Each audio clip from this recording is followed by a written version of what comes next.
Before you take out a mortgage in 2026, I want you to pause and ask one uncomfortable question. Are you buying a home because the numbers actually work? Or are you buying because you are afraid of being left behind? Because those are not the same decision. One can build stability over time. The other can lock you inside a payment that looks normal on paper, but quietly drains your freedom month after month. Hey, it's Andres, and today I want to explain why getting a mortgage in 2026 could be one of the most dangerous financial moves for the average person. Not because homeownership is bad, not because real estate is dead, and not because renting is always better, but because the math behind today's mortgage is very different from the dream most people still have in their head. A lot of people are shopping for homes with old expectations. High prices, expensive borrowing, and paychecks that have not magically doubled. That combination can trap you. The first mistake people make is thinking they are buying a house. Most people are not really buying a house. They are buying a monthly payment. They look at the listing, imagine the backyard, imagine never dealing with a landlord again, and then the entire conversation becomes, can I afford this payment? But that is the wrong question. The better question is, what does this payment force me to give up? Because a mortgage is not just another bill. It is a claim on your future income. It gets paid before your investments, your vacations, your business idea, your emergency fund, and sometimes even your peace. And if that payment is too heavy, the house does not make you feel wealthy. It makes you feel owned. Let's imagine a guy named Daniel. Daniel is 35, has a decent job, has been renting for years, and every time he sees another friend post a photo with keys in front of a new front door, he feels like he is falling behind. His parents tell him, "We bought at your age." His coworkers tell him, "You need to buy before prices go higher." Social media tells him, renting is throwing money away.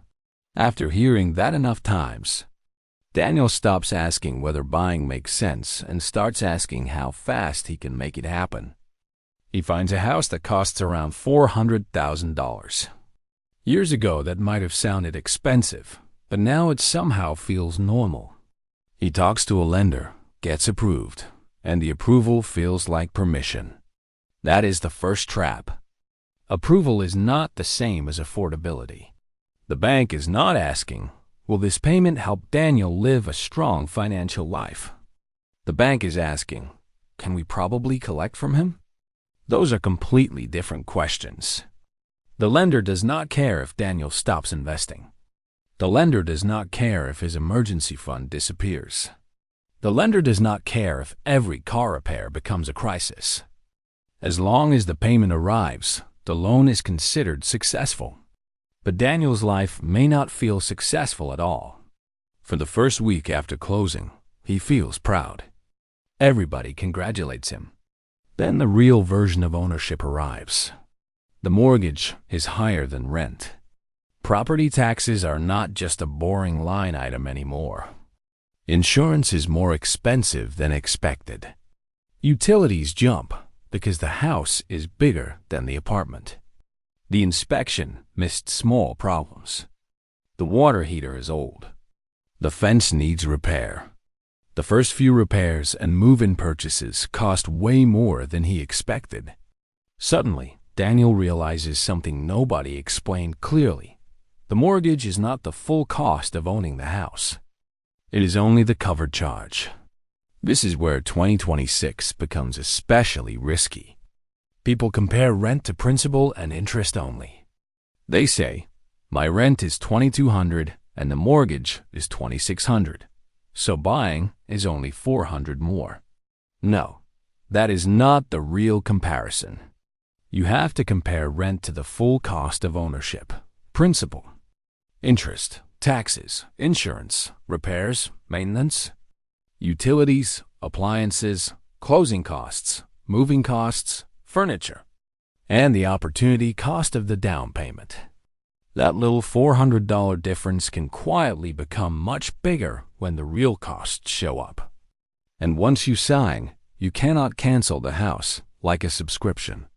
This is why many new homeowners do not feel rich after buying. They feel cornered. From the outside, they look successful.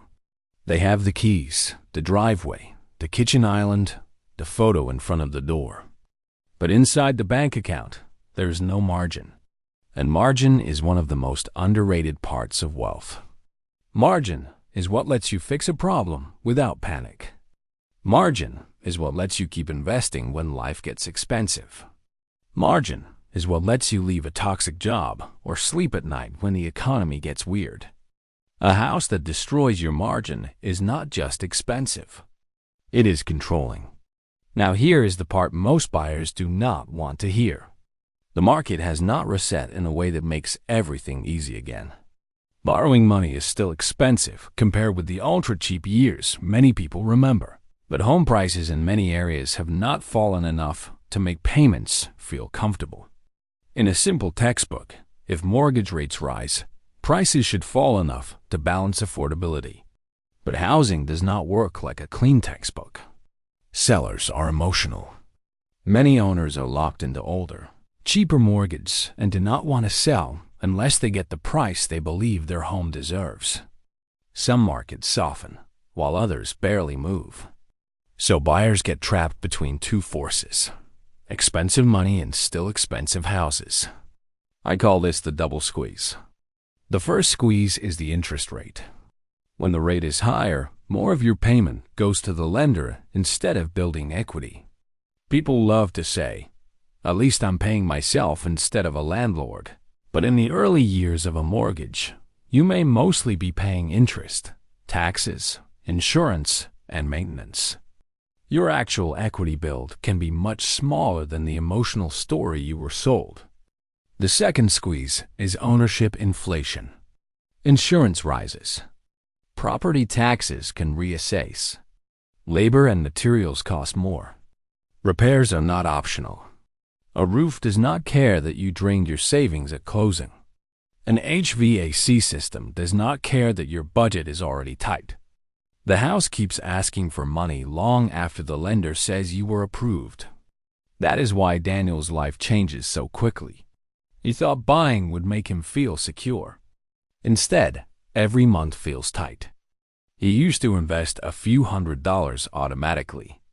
Now he pauses that because money is tight, just for now. He used to have a solid emergency fund.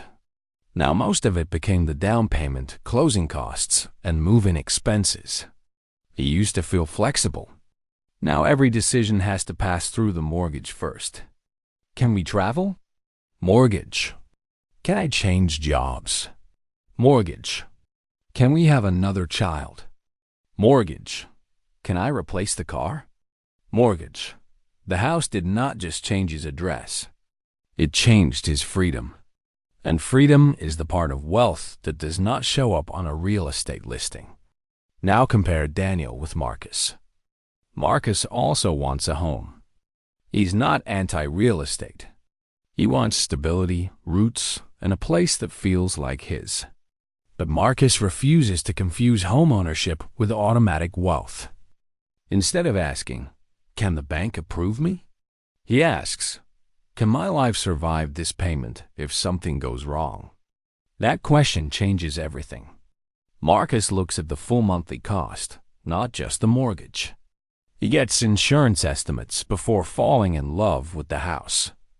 He checks property taxes. He estimates maintenance. He asks what happens if one income drops. He asks what his down payment could do if invested instead.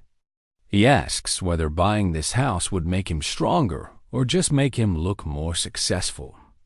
And after running the numbers, Marcus decides to wait. Not forever. Not because he is scared. He waits because he understands something most people miss. Sometimes patience is not falling behind. Sometimes patience is positioning. One of the most dangerous sentences in real estate is, "You can always refinance later." Be very careful with that sentence. Refinancing is not a plan. It is a possibility. It depends on rates falling, your credit staying strong, your income staying stable, your home value holding up, and the costs making sense. That is a lot of things that must go right. If the mortgage works today and refinancing later makes it better, great. But if the mortgage only works in your imagination after some future rate cut, you are not buying a home. You are gambling with shelter.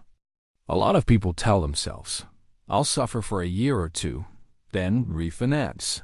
But what if rates do not fall enough? What if insurance goes up? What if property taxes rise? What if the home value does not increase? What if your income changes? A future refinance can turn a good decision into a better one. It should not be required to turn a bad decision into a livable one. The same thing happens with future income. People say, the payment is tight now, but I'll probably get promoted. Maybe, but probably is not a budget. Maybe your income rises. Maybe your company cuts bonuses. Maybe your industry slows down. Maybe your expenses rise at the same time. A mortgage payment does not shrink because life became complicated. And that is why the biggest risk of a mortgage in 2026 is not just losing money. It is losing flexibility. Flexibility is invisible, so people underrate it. Nobody claps for you because you kept your rent affordable. Nobody congratulates you because you kept cash in the bank. But flexibility is what gives money its power. Flexibility lets you take a better job in another city. It lets you leave a bad workplace. It lets you invest during market downturns. It lets you handle family problems without borrowing. A house can support that life if bought correctly. But if bought badly, it can erase it. Now some people will say, but if I do not buy, I will be priced out forever. I understand that fear. It is powerful. But fear is not analysis. Priced out forever is not a spreadsheet. Real analysis looks at your income, savings, debt, local rent, local prices, time horizon, job stability, and investment alternatives. Maybe buying is right for you. Maybe waiting is right. But buying because you are terrified is how you become vulnerable to bad deals. Fear makes you ignore inspection issues. Fear makes you overbid. Fear makes you waive protections. Fear makes you accept a payment your gut knows is too high. The real estate system gets paid when transactions happen. You have to make sure your life actually improves when that transaction happens. So here's how I would think about a mortgage in 2026. First, do not use the lender's maximum approval as your budget. That number is not designed to protect your peace. Your personal number should usually be lower. Second, calculate the full cost of ownership before you emotionally commit. Include taxes, insurance, utilities, repairs, maintenance, closing costs, and realistic first-year setup costs. Third, keep cash after closing. If buying the house empties you out, you are not ready for that house. A homeowner with no emergency fund is one broken pipe away from credit card debt. Fourth, do not assume refinancing will save you. Treat today's payment as the real payment. If it improves later, that is a bonus. Fifth, be honest about how long you will stay. If you may move in 3 years, buying can be much riskier because transaction costs are heavy and early mortgage payments are interest heavy. Sixth, compare renting and investing honestly. Renting is not automatically throwing money away. Renting buys shelter and flexibility. If owning costs much more than renting and you invest the difference, renting can be a smart strategy for a season. That matters because people have been trained to treat renting as failure. But renting is only failure if it becomes an excuse to spend everything. If renting lets you build cash, invest, pay down debt, increase income, and wait for a better opportunity, then renting can be a wealth-building move. It just does not look impressive on social media. The truth is, some homeowners are broke in beautiful kitchens, and some renters are quietly building net worth every month. The outside picture does not tell the whole story. To be fair, there are people who should buy in 2026. If you have stable income, strong savings, low debt, a long time horizon, a payment that leaves breathing room, and you find a fairly priced home in a market you understand, buying can still make sense. I am not saying every person should sit out. I am saying do not let the word homeowner hypnotize you. A good mortgage can be a foundation. A bad mortgage can become a financial prison with a welcome mat. The difference is math. Daniel bought from emotion. Marcus waited from math. 6 months later, Daniel technically owns a home, but he feels poorer. He has less cash, less flexibility, and more pressure. He tells himself the house will be worth it someday, and maybe it will. But the cost is not just money. It is the stress between now and someday. Marcus does not have the house yet, but he has options. He keeps investing. He keeps saving. He studies neighborhoods. He watches what homes actually sell for, not just what sellers ask. He improves his credit. He builds a larger cushion. If prices soften, he is ready. If rates improve, he is ready. If nothing improves, he is still not trapped. That is not doing nothing. That is preparing. So before you sign a mortgage in 2026, ask yourself the questions most buyers avoid. If property taxes rise, are you okay? If insurance goes up, are you okay? If the roof needs work, are you okay? If you cannot refinance for 5 years, are you okay? If one income drops, are you okay? If the car dies 3 months after closing, are you okay? If the answer is no again and again, then the house is not affordable. It is just approved. And approved is not the same as wise. The goal is not to buy the biggest house you can barely survive. The goal is to build a life where money gives you choices. A house should serve that life. It should not swallow it. It should create stability, not anxiety. It should give you roots, not chains. And if the numbers do not work, walking away is not failure. It may be the most mature financial decision you make all year. Real wealth is not the closing photo, the approval letter, the square footage, the kitchen island, or the 2-car garage. Real wealth is waking up and knowing that if life changes, you can adjust. If opportunity appears, you can move. If the economy gets ugly, you can breathe. If something breaks, you can fix it without panic. A mortgage can be part of that life, but only if it fits inside the bigger picture. So do not get a mortgage in 2026 just because you are tired of renting. Do not get a mortgage because your friends are buying. Do not get a mortgage because your parents bought at your age under completely different prices and interest rates. Do not get a mortgage because a lender gave you permission. And definitely do not get a mortgage because you hope a future refinance will rescue you. Get a mortgage only if the numbers work today. Get a mortgage only if you still have savings after closing. Get a mortgage only if you can keep investing, keep breathing, and keep your options. Get a mortgage only if the house strengthens your life instead of becoming the center of every financial decision you make. And if the numbers do not work yet, wait with purpose. Save more. Invest more. Reduce debt. Increase income. Study your market. Build flexibility. Because the goal is not to look like you own wealth. The goal is to actually build it. This is Andres, and if this video helps you avoid becoming house poor, then it may save you years of stress. Be patient, be careful, and remember, the smartest financial move is not always the one that looks most impressive. Sometimes the smartest move is protecting your freedom until the right deal finally deserves you